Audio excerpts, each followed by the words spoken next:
attack. I'm not going to call it a sweep, I'm not going to call it a whatever, it's an attack.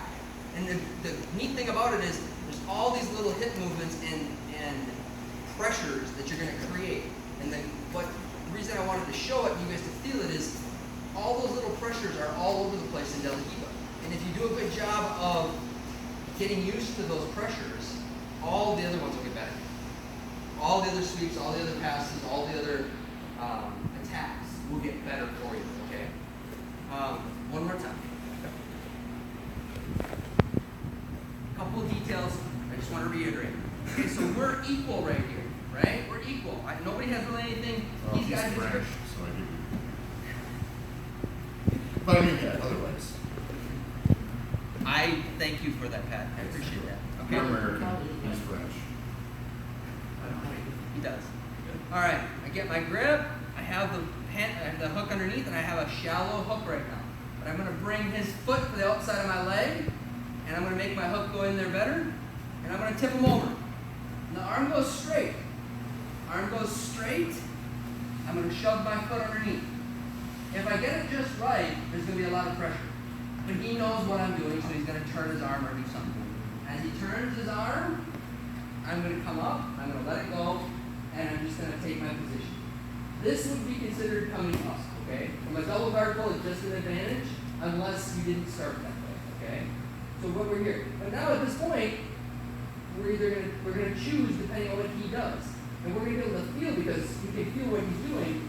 He's either going to turn his hips towards us, which we'll be able to feel as soon as he does that, which means he's going to turn up. Okay? Or he's going to turn his hips down and away from us to try to recover his guard, and we're going to pass.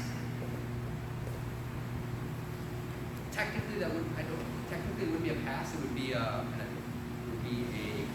come up on an attack, a turtle. So basically, it'd be two advantages. So in my opinion, the back would be better, but I'm not going to squawk at being inside control either. No pass. Because you basically went to turtle to defend the attack, so it's going to end up being just no guard attack. Yeah, so it's going to be two advantages.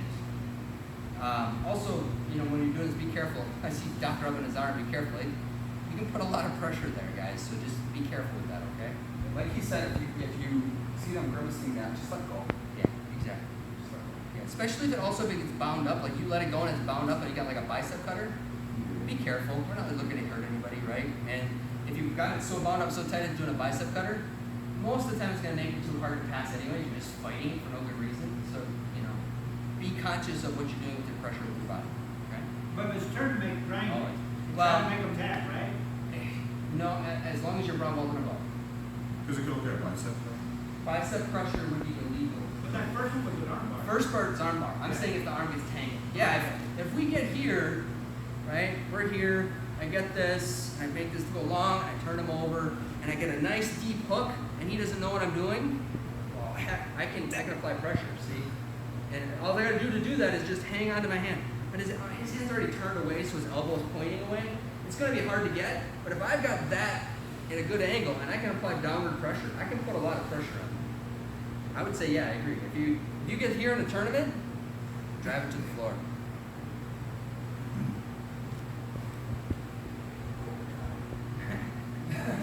Sweep the leg. Sweep the leg. Yep. Questions about that move?